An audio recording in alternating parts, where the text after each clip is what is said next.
नमस्कार, आपके साथ मैं हूं सबीना तामंग देशमुख। नंबर 1 चैनल के नंबर 1 शो कच्चा चिट्ठा में आप सभी का बहुत बहुत स्वागत है। कच्चा चिट्ठा में आज बात उन खतरनाक पलों की जब परमाणु युद्ध का खतरा टॉप लेवल पर पहुंच चुका था। बस एक मिसाइल हमले ने तीसरा विश्व युद्ध फिक्स कर दिया था। पुतिन ने भी न्यूक्लियर बटन पर हाथ रख दिया था, लेकिन बटन को दबाने से पहले ऐसा क्या हो गया कि व्लादिमीर पुतिन पीछे हट गए? रूस की सीक्रेट एजेंसी एफएसबी यानी फेडरल सिक्योरिटी सर्विस के एजेंट का एक ईमेल लीक हुआ जिसमें मॉस्को टू पेरिस परमाणु कॉल की फुल डिटेल मौजूद है। क्या सच में पुतिन का परमाणु बम बागी हो गया? हकीकत आखिर क्या है? इस स्पेशल रिपोर्ट के जरिए आज आप जरूर देखें।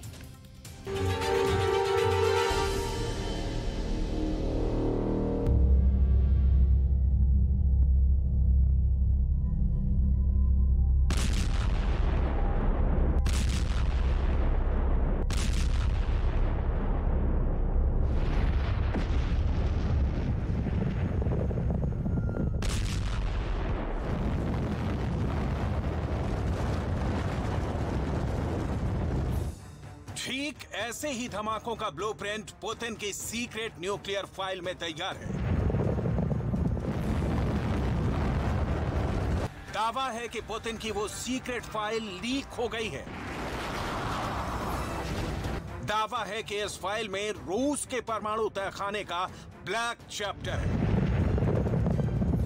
दावा तो यहां तक है कि इस फाइल में उन सभी तारीखों का ब्यौरा है जिस दिन बाल बाल बच गया परमाणु युद्ध।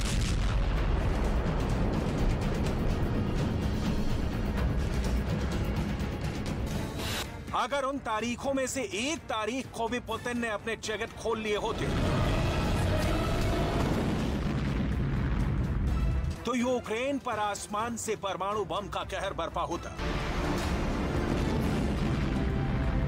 अगर उन 4 तारीखों में से किसी एक भी दिन पुतिन परमाणु बम का बटन दबा दिए होते तो कुछ ऐसी विध्वंस वाली तस्वीर दुनिया के सामने आती।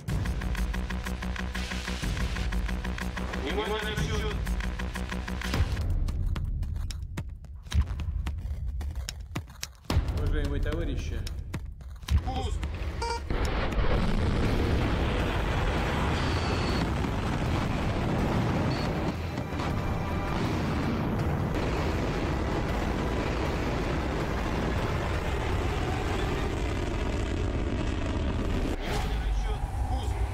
उस दिन रूस की परमाणु बम से लोड हुई मिसाइल ठीक ऐसे ही धुआं उड़ाते आसमान को अपनी आग से जलाते हुए यूक्रेन की ओर बढ़ चली होती। यूक्रेन के आसमान में सर्वनाश का शोर गूंज उठता और यूक्रेन युद्ध की तस्वीर ठीक वैसी होती जैसे बरसों पहले जापान के हिरोशिमा और नागासाकी में देखा था।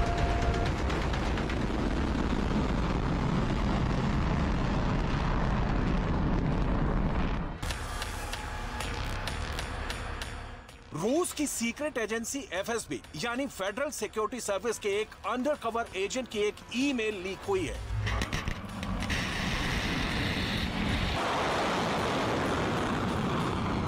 जिसके बारे में दावा किया गया है कि इसमें रूस के एटम बम और पुतिन के परमाणु युद्ध की प्लानिंग का कच्चा चिट्ठा है।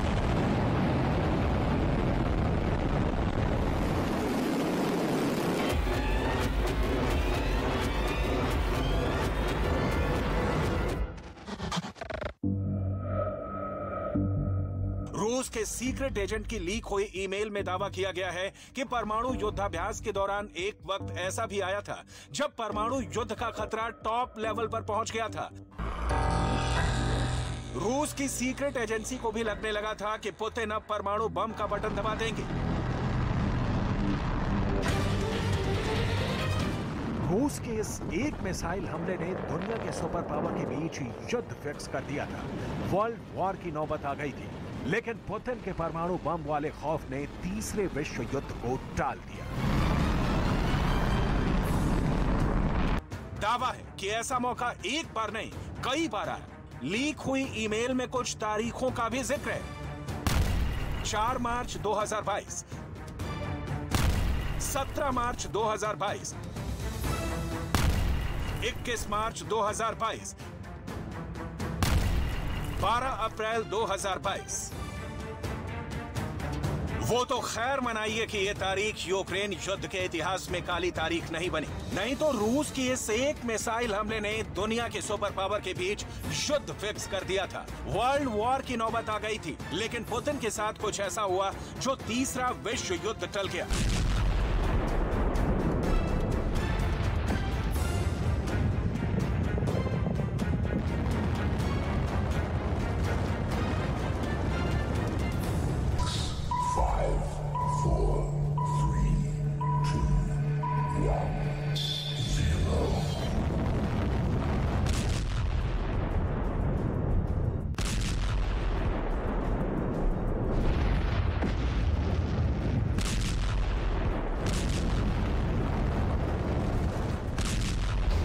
परमाणु युद्ध से दुनिया का हर एक देश खौफ खाता है।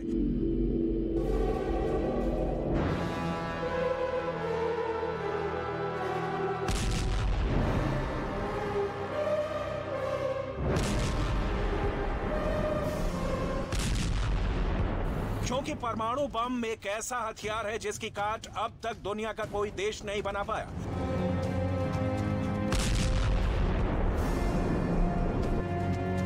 न्यूक्लियर का जवाब सिर्फ न्यूक्लियर बम से ही दिया जा सकता है, या फिर युद्ध में हार मानकर।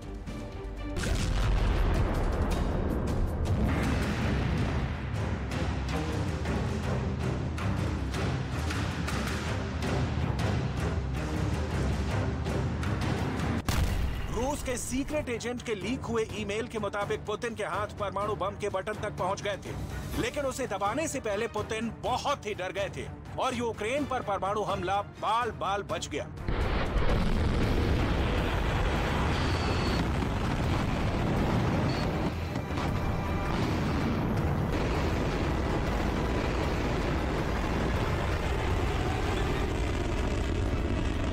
रूस का ये सीक्रेट एजेंट कौन है जिसके ईमेल ने दुनिया में सनसनी मचा रखी है? ये ईमेल किसे भेजा गया था? इसमें रूस के परमाणु बम और पुतिन के किस खौफ का जिक्र किया गया है? ये सब तफसील से बताएंगे, लेकिन उससे पहले रूस से जुड़ी वो खबर जान लीजिए जिसने पुतिन के परमाणु चरित्र से एक बार फिर पर्दा हटा दिया है। अमेरिका के अधिकारियों का कहना है कि रूस ने अमेरिका के साथ परमाणु हथियारों को लेकर होने वाली बहुत ही अहम बातचीत को टाल दिया है।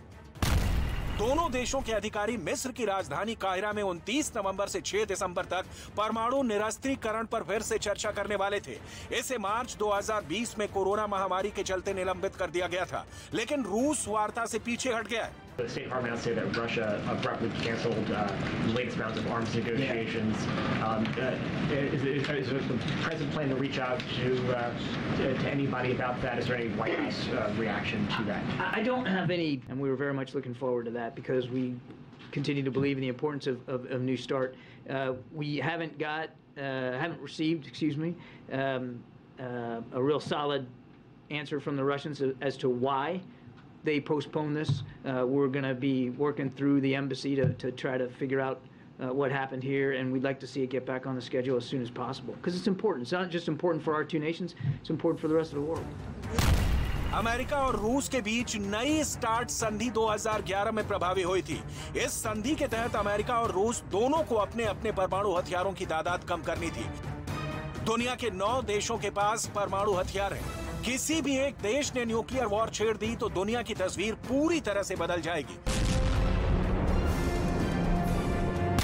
गौर करने वाली बात यह है कि दुनिया भर में परमाणु हथियारों की तादाद 13,865 है, जिसमें 90% परमाणु हथियार रूस और अमेरिका के पास है।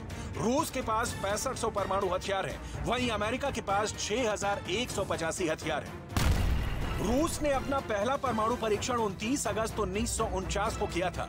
रूस ने आखिरी बार 24 अक्टूबर 1990 को न्यूक्लियर टेस्ट किया था। रूस अब तक कुल 715 परमाणु परीक्षण कर चुका है, जिसमें 496 अंडरग्राउंड रहे हैं। दुनिया में अब तक 2059 परमाणु परीक्षण हुए हैं।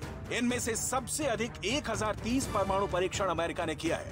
3, 2, 1,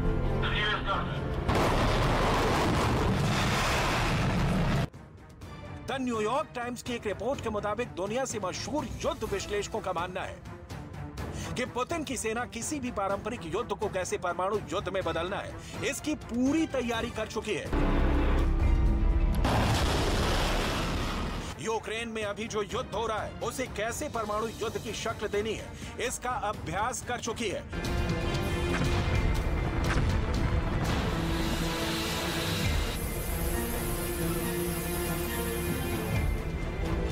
पुतिन की सेना दुनिया को दिखा चुकी है कि धरती से रूस कैसे परमाणु हमला कर सकता है।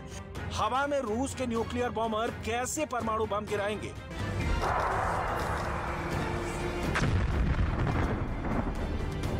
समंदर की लहरों से कैसे रूस के युद्धपोत परमाणु मिसाइल दागकर तबाही लहराएंगे।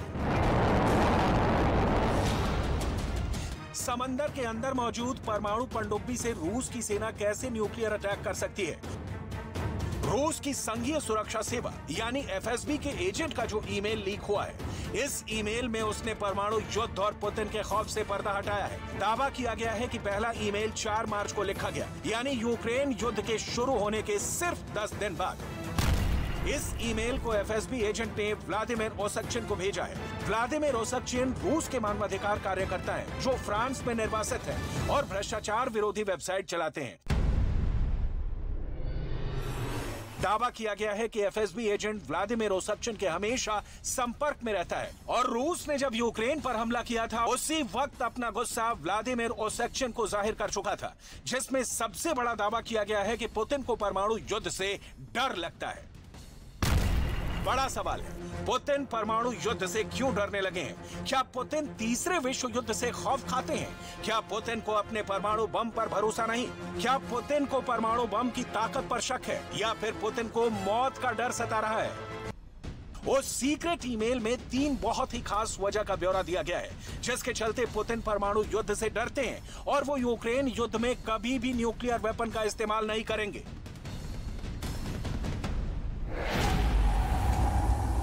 पहली वजह, क्रेमलिन का न्यूक्लियर कमांड पुतिन को रेड बटन नहीं दबाने देगा। दूसरी वजह, एफएसबी को रूस के परमाणु बम की ताकत पर शक है।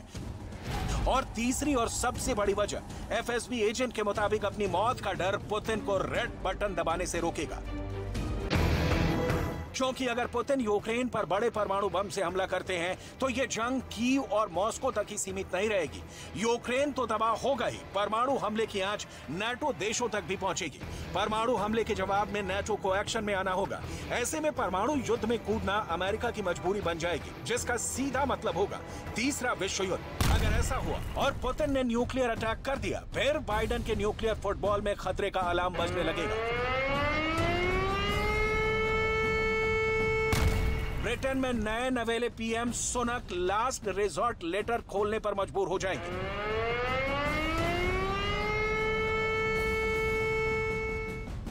आपकी जानकारी के लिए बता दें कि अगर अमेरिका के प्रेसिडेंट के न्यूक्लियर फुटबॉल बजने लगे या फिर ब्रिटेन के प्रधानमंत्री को लास्ट रिजॉर्ट लेटर खोलने की नौबत आ जाए, तो यह परमाणु हमले का डायरेक्ट सिग्नल होता है।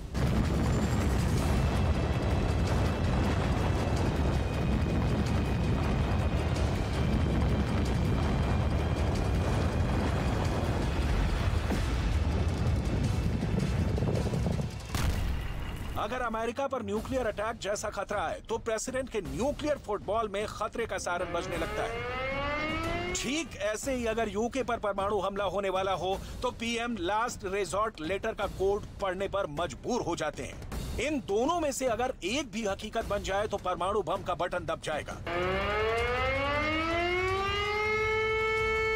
दुनिया में रेडिएशन वॉर छिड़ जाएगी। अमेरिका की न्यूक्लियर मिसाइल दुश्मन देश को परमाणु बम से खाक में मिलाने के लिए निकल जाएगी। नॉर्थ अटलांटिक महासागर में मौजूद ब्रिटेन के मिसाइल से ट्राइडेंट परमाणु मिसाइल निकलेगी और दुश्मन में परमाणु तबाही लाएगी।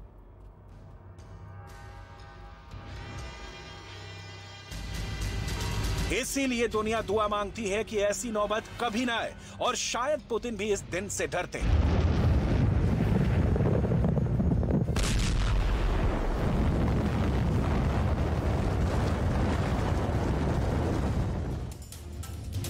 व्लादिमीर पुतिन के बहुत से सीक्रेट लीक हो रहे हैं और ये वाला सीक्रेट तो उससे भी खतरनाक है।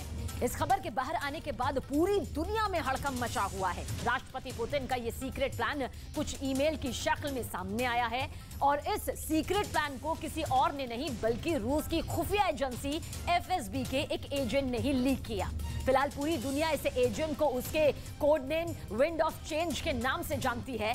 आखिर इस एजेंट ने व्लादिमीर पुतिन के किस सीक्रेट प्लान का पर्दाफाश किया, ये रिपोर्ट देखेंगे तो आपको 3 देशों पर परमाणु खतरे के बारे में आज जानकारी हाथ लगेगी।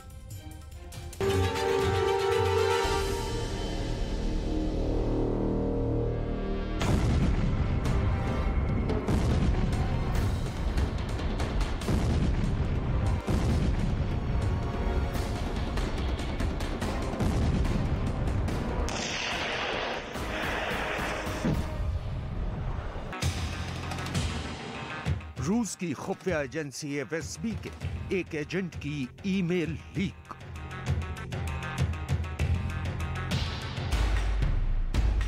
ईमेल के लीक होने से मचा हड़कंप। ईमेल में दफन है राष्ट्रपति पुतिन के राज। पुतिन करना चाहते थे जापान पर हमला।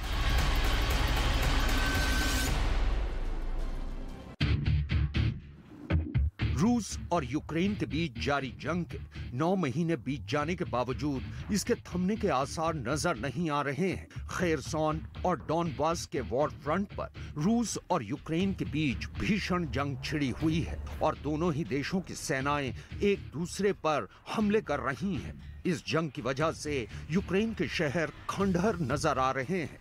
तो जंग में रूस का भी भारी नुकसान हुआ है, लेकिन यूक्रेन जंग के बीच एक ऐसा पोशीदा राज बाहर आया है जिसने पूरी दुनिया में हड़कंप मचा दिया है। इस राज के खुलने के बाद ये दावा किया जा रहा है कि अगर ये हकीकत में तब्दील हो जाता तो दुनिया को तबाह होने से कोई नहीं बचा सकता था। इतना ही नहीं, तबाही और बर्बादी का जो बारूद यूक्रेन में बरस रहा है वो एशिया में बरस रहा होता और एशिया यूक्रेन से बड़े वॉर जोन में तब्दील हो चुका होता। और इस महायुद्ध में एक तरफ अमेरिका और जापान होते तो दूसरी तरफ रूस और चीन खड़े हुए दिखाई देते। दरअसल न्यूज मैगजीन न्यूज वीक ने एक सनसनीखेज दावा किया है और उसका यह दावा एक ईमेल की शक्ल में सामने आया है। इससे पहले हम आपको ये पूरा माजरा बताएं और इस साजिश के हर पहलू की जानकारी को तफसील से समझाएं। आइए उससे पहले हम आपको एक वीडियो दिखाते हैं। ये रूस का बेस्टियन मिसाइल सिस्टम है और वीडियो में यह दावा किया गया है कि इस वक्त इसे पैसिफिक आइलैंड में तैनात करने के लिए ले जाया जा रहा है। रूस अपने बेस्टियन मिसाइल सिस्टम से समंदर में 500 किलोमीटर की रेंज में किसी भी टारगेट को निशाना बना सकता है। यह वीडियो राष्ट्रपति पुतिन के प्लान का एक अहम हिस्सा है जिसका दावा न्यूज वीक के आर्टिकल में किया गया है। दरअसल रूस ने जिस पैसिफिक आइलैंड पर अपने इस मिसाइल सिस्टम को तैनात किया है वो जापान के नजदीक और इस द्वीप के कब्जे को लेकर दूसरे विश्व युद्ध के बाद से ही रूस और जापान के बीच टकराव चल रहा है। आइए अब आपको तफसील से समझाते हैं कि आखिर इस वीडियो को दिखाने के पीछे हमारा क्या मकसद है और इस पूरे माजरे की हकीकत क्या है। दरअसल न्यूज वीक के आर्टिकल में यह दावा किया गया है कि यूक्रेन से पहले रूस 2021 में जापान पर आक्रमण करने की तैयारी कर रहा था। ईमेल के मुताबिक राष्ट्रपति व्लादिमीर पुतिन अगस्त 2021 में जापान के खिलाफ सैन्य संघर्ष की काफी गंभीरता से तैयारी कर रहे थे। इस ईमेल में जापान को निशाना बनाने की तैयारी कर रहे रूसी हेलीकॉप्टरों की गतिविधियों के बारे में भी तफसील से जानकारी दी गई थी। इतना ही नहीं, इस ईमेल में यह भी दावा किया गया है कि इस दौरान रूस की प्रोपेगेंडा मशीनरी जापान को एक नाजी और फासिस्ट देश बता उसके खिलाफ जंग की जमीन तैयार करने में जुटी हुई थी और अपने प्लान के मुताबिक राष्ट्रपति पुतिन कुरिल द्वीप पर कब्जा करने की फिराक में थे।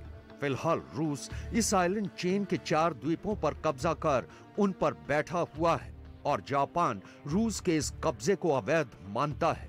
रूस और जापान के बीच कुरिल द्वीप को लेकर दूसरे विश्व युद्ध के बाद से ही विवाद चल रहा है। न्यूज़ वीक के मुताबिक ये ईमेल रूस की खुफिया एजेंसी एफएसबी के एक एजेंट ने रूसी मानवाधिकार कार्यकर्ता व्लादिमीर ऑस्टकिन को भेजा था। ये एजेंट रूस के यूक्रेन पर हमला करने के खिलाफ है। एफएसबी के इस एजेंट ने व्लादिमीर ऑस्टकिन को 4 मार्च से लेकर 17 मार्च 2022 के दरमियान एक नहीं बल्कि कई ईमेल भेजे और व्लादिमीर ऑस्टकिन ने ही ये सारे ईमेल न्यूज वीक को दिए। न्यूज वीक ने इन ईमेल को रूस छोड़कर भागे रूस के एक पूर्व एफएसबी एजेंट को दिखाकर इनमें छिपी हकीकत की पुष्टि करवाई है।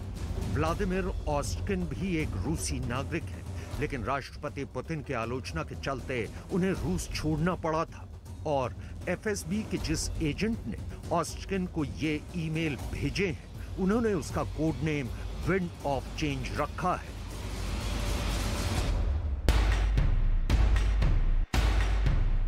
आइए अब आपको बताते हैं कि आखिर कुरिल द्वीप श्रृंखला है क्या और रूस और जापान के बीच इसके अधिकार को लेकर क्या विवाद चल रहा है। कुरिल आइलैंड चेन जापान के होकाइडो से लेकर रूस के कामचटका प्रायद्वीप तक फैले हुए हैं। ये ओखोटस्क सागर को उत्तरी प्रशांत महासागर से अलग करते हैं। रूस ने दूसरे विश्व युद्ध के बाद यहां 4 द्वीपों पर कब्जा कर लिया था। जापान आज भी कुरिल आइलैंड्स पर अपना दावा जताता है। एक अनुमान के मुताबिक यहां गैस और तेल के अकूत भंडार हैं। चीन भी ये नहीं चाहता कि कुरिल आइलैंड पर जापान का कब्जा हो, लिहाजा अगर पुतिन जापान से जंग शुरू करते तो जाहिर सी बात है कि शी जिनपिंग इस जंग में पुतिन का साथ देते। वैसे भी जिस वक्त चीन का जंगी बेड़ा ताइवान के बहुत करीब युद्धाभ्यास कर रहा था, तो चीन की नौसेना ने जापान के करीब सेनकाकू द्वीप को लेकर भी गलत इरादे जाहिर किए थे। जापान और चीन के बीच बड़ा ट्रिगर पॉइंट यूक्रेन में चल रहा युद्ध भी बन चुका है, क्योंकि चीन ने इस मसले पर एक तरह से रूस का विरोध न करके उसका खुला समर्थन किया है और जापान को लगता है कि अगर ताइवान को लेकर जंग हुई तो व्लादिमीर पुतिन भी इसी तरह शी जिनपिंग की हां में हां मिलाएंगे। इसलिए जापान और चीन के बीच बर्निंग पॉइंट सिर्फ ताइवान ही नहीं, सेनकाकू द्वीप भी बन सकते हैं। सेनकाकू द्वीप ताइवान के उत्तर पूर्व और चीन की पूर्व दिशा में है, जबकि ये जापान के दक्षिण पश्चिम में है। सेनकाकू आइलैंड 8 द्वीप हैं और इनका क्षेत्रफल 7 वर्ग किलोमीटर ही है, लेकिन इनकी अहमियत बहुत ज्यादा बन चुकी है। इस द्वीप के आसपास तेल और गैस के भंडार हैं। 1895 से सेनकाकू द्वीप पर जापान का कंट्रोल है, लेकिन 1970 में चीन ने इन द्वीपों पर दावा करना शुरू कर दिया था। सेनकाकू द्वीप पर अपना कब्जा और मजबूत करने के लिए जापान अपने US-2 जहाज का बहुत ज्यादा इस्तेमाल कर रहा है। इस जहाज के लिए समंदर ही रनवे बन जाता है। इसकी वजह से जापान अपनी फौज की छोटी टुकड़ियां आसपास के द्वीपों पर जल्दी तैनात कर सकता है। जापान के पास ऐसे 5 जहाज हैं और इनमें 20 से ज्यादा नेवल कमांडो ले जाए जा सकते हैं। US-2 इस वक्त प्रशांत महासागर में जापान की इमरजेंसी वाली डिप्लॉयमेंट के लिए सबसे बेहतर प्लेटफॉर्म माना जा रहा है, लेकिन नेवी को लेकर जापान और चीन का मुकाबला कहां ठहरता है, अब उस पर एक नजर डालिए। क्योंकि जापान चीन के मुकाबले एक छोटा देश है, लेकिन उसकी नौसेना की ताकत गजब की है, ज्यादा अनुभवी है और ये चीन को बड़ी मजबूती से टक्कर दे सकती है। ये एक ऐसा वॉर जोन है जहां अमेरिकी नेवी भी चीन को टक्कर देगी। इसलिए नेवल फ्रंट पर चीन के लिए अकेले जापान से मुकाबला करना आसान नहीं होगा। जैसे ही रूस के राष्ट्रपति व्लादिमीर पुतिन का जापान पर हमला करने का प्लान लीक हुआ है, वैसे ही जापान ने भी अपनी सुरक्षा के पुख्ता इंतजाम करने शुरू कर दिए हैं। जापान के अखबार माईनिची की एक खबर के मुताबिक जापान अब अमेरिका के सहयोग से ऐसी मिसाइलें बनाने में जुटा है जिनके जरिए वो 3000 किलोमीटर दूर दुश्मन के बेस पर हमला कर सके। इतना ही नहीं, फिलहाल जापान अपनी काउंटर स्ट्राइक क्षमता को बढ़ाने पर भी जोर दे रहा है और अमेरिका से ऐसे हथियार हासिल कर रहा है जिनका इस्तेमाल वो जंग की सूरत में रूस के खिलाफ कर सके। फिलहाल रूस के रुख को देखकर लगता नहीं कि वो जापान पर हमला करने की गलती करेगा, लेकिन इसको नजरअंदाज कर अगर राष्ट्रपति पुतिन ने फिर भी जापान पर हमला किया तो दुनिया को तीसरे विश्व युद्ध की आग में जलने से कोई नहीं रोक पाएगा। तो चीन में जीरो कोविड पॉलिसी ने विद्रोह खड़ा कर दिया है। चीन में कई दशकों के बाद ऐतिहासिक विरोध प्रदर्शन देखने को मिल रहा है। पूरी दुनिया में चीन के विद्रोह के तमाम वीडियोस वायरल हो रहे हैं। आखिर क्यों चीन की जनता सड़कों पर उतरी है और क्यों कोरोना की मार ने चीन को कहीं का नहीं छोड़ा है, देखिए हमारी स्पेशल रिपोर्ट।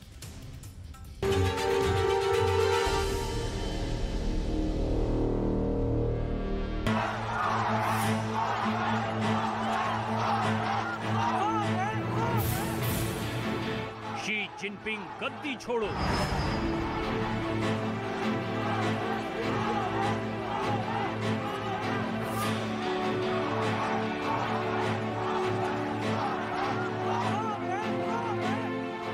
कम्युनिस्ट पार्टी सत्ता छोड़ो।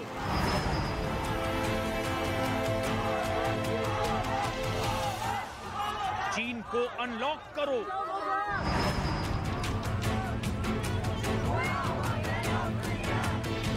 हमें सम्राट नहीं चाहिए।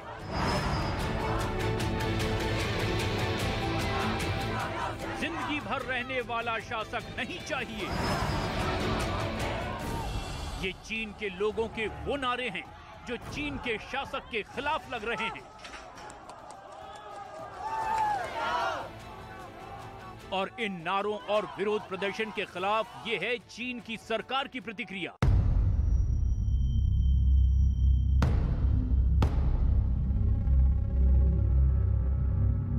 चीन की आर्मी की 72 बंद गाड़ियां, चीन के सैन्य वाहन, और इनको इसीलिए भेजा जा रहा है ताकि विरोध प्रदर्शन कुचल दिया जाए।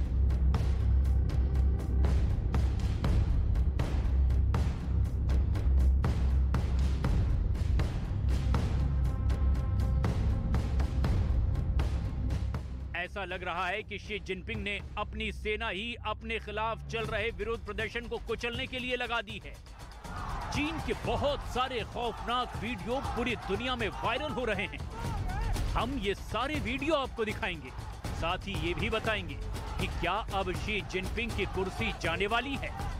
आखिर क्यों अचानक चीन के अंदर इतना बड़ा विद्रोह खड़ा हो गया है।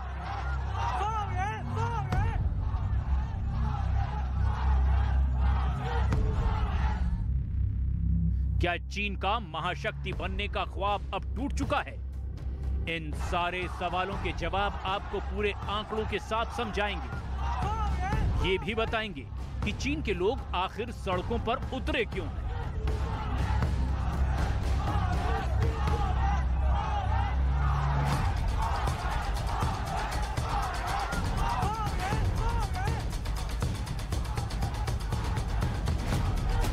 लेकिन सबसे पहले आपको दिखाएंगे चीन के वो खौफनाक वीडियो जिनको देखकर दुनिया थर्रा गई है।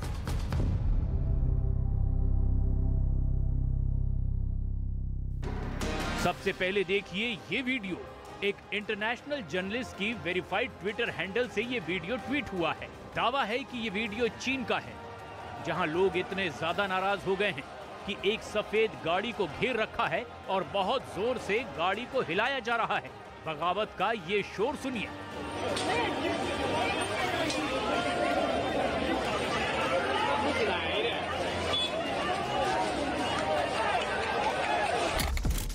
और अब ये तस्वीर देखिए। ये वीडियो जेम्स मिल विले के वेरीफाइड ट्विटर अकाउंट से शेयर किया गया है। इस वीडियो के आधार पर जेम्स का दावा है कि चीन की जनता सड़कों पर उतरकर अब अपने ही मुल्क की मुखालफत कर रही है।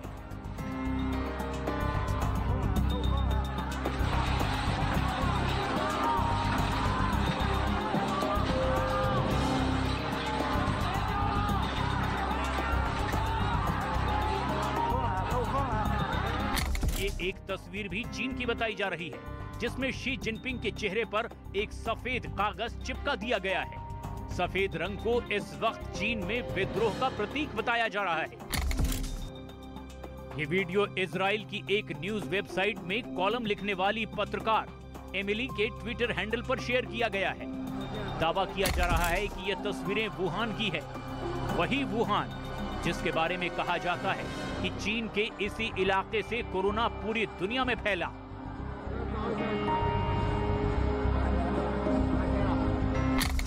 ये वीडियो भी एक वेरीफाइड ट्विटर हैंडल से ही डाला गया है। दावा ये किया जा रहा है कि ये वीडियो चीन के शिनजियांग प्रांत का है। कहा जा रहा है कि कुछ लोग शी जिनपिंग का विरोध कर रहे थे, लेकिन उनके साथ बर्बरता हुई। पहले सुरक्षा बलों ने एक शख्स के साथ जमकर धक्का मुक्की की और बाद में एक महिला प्रदर्शनकारी के साथ भी बदसलूकी हुई। अगर वीडियो के आखिरी के पलों को देखें तो साफ है कि सुरक्षा कर्मियों ने रिकॉर्ड कर रहे मोबाइल पर झपट्टा मारा। इस तरह चीन के अंदर जिनपिंग के खिलाफ पैदा हो रहे विद्रोह को दबाने की पूरी कोशिश की जा रही है। अब ये तस्वीर देखिए जो कि किम नाम के एक वेरीफाइड अकाउंट से शेयर की गई है। ये वीडियो चीन की फॉक्सकॉन कंपनी का बताया जा रहा है। फैक्ट्री के कर्मचारियों और सुरक्षा बलों के बीच पूरा युद्ध चल रहा है। दावा किया जा रहा है कि ये वीडियो शिनजियांग प्रांत का है। और ये तस्वीर देखिए, एक वेरीफाइड ट्विटर अकाउंट से पोस्ट हुए इस वीडियो में दिखाया गया है कि प्रदर्शनकारियों ने कोविड टेस्ट बूथ को ही गिरा दिया है। अब आखिर चीन के अंदर ये हंगामा क्यों हो रहा है, इसकी वजह क्या है? दरअसल वजह है चीन की जीरो कोविड पॉलिसी। दावा किया जा रहा है कि ये वीडियो भी चीन का ही है, जहां पर एक अपार्टमेंट में कोरोना के केस निकलने के बाद अपार्टमेंट के प्रवेश द्वार पर लोहे की सलाखें लगाकर पूरा अपार्टमेंट ही वेल्डिंग करके सील कर दिया गया। चीन में मीडिया प्रतिबंधित है, लेकिन कई ट्विटर हैंडल्स की तरफ से ये दावा किया गया है कि इस तरह के अपार्टमेंट्स में बंद लोग भूख से तड़पते हैं और फिर बचने के लिए अपार्टमेंट की छतों से ही छलांग लगा देते हैं। दरअसल चीन के अंदर भड़के विरोध प्रदर्शन की अहम वजह ये है। शिनजियांग की राजधानी उरुमकी में एक बंद इमारत के अंदर आग लगने से 10 लोगों की मौत हो गई। इमारत के अंदर से आ रही आवाजें खौफनाक और भयानक हैं। कुछ ट्विटर हैंडल पर दावा किया जा रहा है कि ये उसी जली हुई इमारत का वीडियो है। इस तरह की वीडियो चीन के अंदर वायरल हुए, जिसके बाद पूरे शिनजियांग प्रांत में जमकर हंगामा और विरोध हुआ। चीन में 27 नवंबर को 40,000 कोरोना के केस सामने आ चुके हैं। पूरे चीन में कोरोना विस्फोट हो चुका है। दरअसल इस विद्रोह को समझने के लिए चीन की जीरो कोविड पॉलिसी को भी समझना होगा। चीन की जीरो कोविड पॉलिसी के अनुसार अगर किसी भी फैक्ट्री में कोरोना का कोई भी केस सामने आता है तो वहां के कर्मचारियों को उसी फैक्ट्री के अंदर ही बंद कर दिया जाएगा। चीन की फॉक्सकॉन कंपनी जो फोन बनाती है, वहां इसी तरह मजदूरों को बंद कर दिया गया था, जिसके बाद भयंकर हिंसा भड़क उठी थी।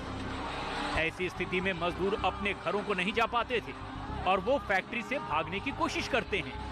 खबर ये भी है कि इन्हीं वजहों से चीन के अंदर अब मजदूरों ने फैक्ट्रियों में काम करना बंद कर दिया है और यही वजह है कि चीन की ग्रोथ रेट लगातार कम हो रही है। साल 2016 में चीन की जीडीपी ग्रोथ रेट 6.9% थी, लेकिन इस साल सितंबर के महीने में चीन की जीडीपी ग्रोथ रेट 3.9 हो गई है। जिस तरह का हाल चीन में है, दावा ये किया जा रहा है कि अब चीन 2.5% से ज्यादा की जीडीपी ग्रोथ रेट से विकास नहीं कर पाएगा।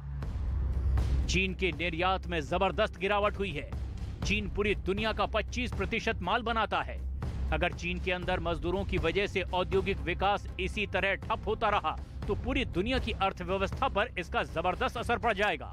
चीन में इस वक्त बेरोजगारी चरम पर है। चीन में 18 से 24 साल की उम्र के युवकों के बीच बेरोजगारी की दर 18% हो चुकी है।